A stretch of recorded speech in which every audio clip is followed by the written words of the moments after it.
Have you ever walked into a craft store with your child, stood there in the yarn aisle, looking at all those options, and thought, where do I even start?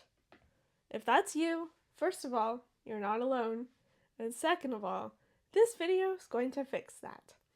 Hi, I'm Christine, an online crochet teacher for kids ages 8 to 12, and I've taught over 200 kids to crochet in the last 2 years.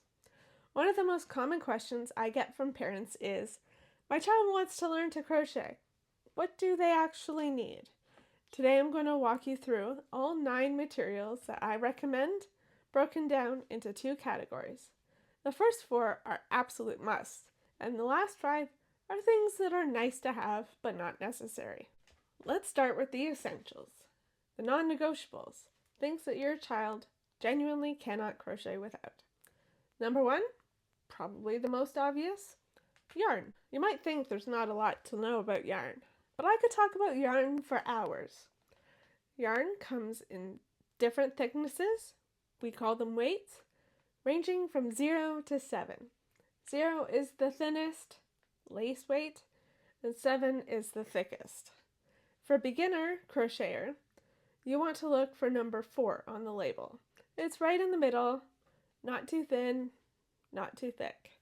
This is my go-to yarn right here for all my classes and courses. You also want to choose a light color, like white, cream, light pink, light blue, or light purple. Anything where your child can clearly see the stitches. Dark yarn, especially black, makes it very hard to see what you're doing. And avoid the cute, super fluffy yarn. I know those yarns are nice and your child probably loves them, but the fluffiness hides the stitches and makes learning to crochet so much harder. Save the fluffy yarn for later. Number 2, just as important, crochet hooks. These come in different sizes and materials. The most common, metal, plastic, and wood. My personal recommendation after 30 years of crocheting is metal crochet hooks. They're durable, affordable, easy to find, and they last a really long time. This one I've had in my collection for over 20 years, and it's still going strong. I used it in class just this morning. If you're wondering what size hook to use, that information is on the yarn label. It will give you a size recommendation. Just look for a picture of a crochet hook and that will set you in the right direction. Here is my crochet hook collection. Remember, I've been crocheting for a long time, so it has grown with time. Number 3, scissors. Your child will need these to cut the yarn when they finish their crochet project. I recommend getting a pair specifically for fabric and yarn. They are much sharper than regular household scissors, and that's important. Here are mine, right here. An important tip to know about these scissors is that you do not want to use them to cut paper. Cutting paper dulls the blades on the scissors. It has to do with the molecular structure of paper. Make sure that your scissors are just used for yarn and they will last you 4 years. I've had these for about 4 years now. Now that we've talked about the essentials, let's talk about those things that are more wants than needs, nice to have, and that will help make crocheting a more pleasant experience for your child. First are stitch markers. They look like this, little plastic clips that sort of look like safety pins.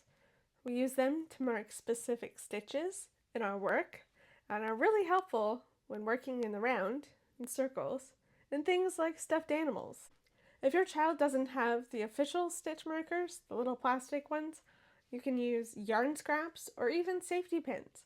I use safety pins when I'm making crochet projects. Next up is a tape measure or ruler. This is very useful when your child is making something that needs to be a specific size. A scarf, a dishcloth, a shirt, things like that.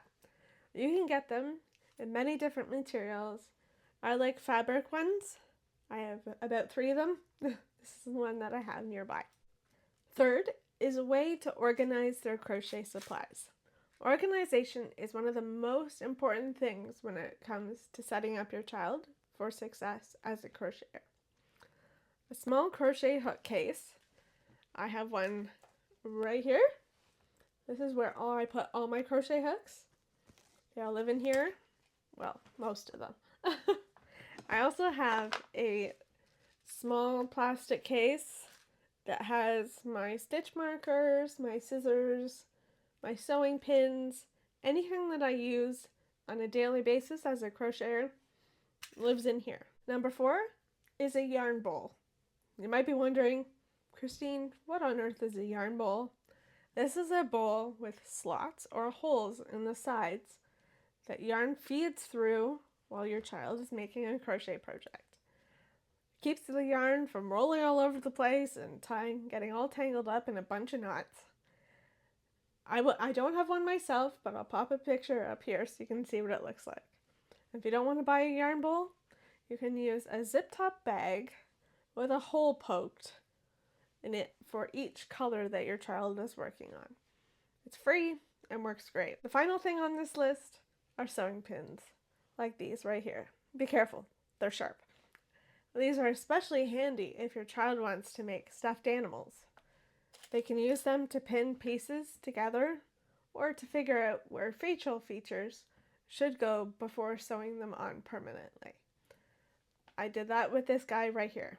I still have to add the arms and legs, but he's coming along. So there you have it, my full beginner supply list. 4 essentials, 5 nice to haves, and a whole lot of confidence for your next trip to the craft store.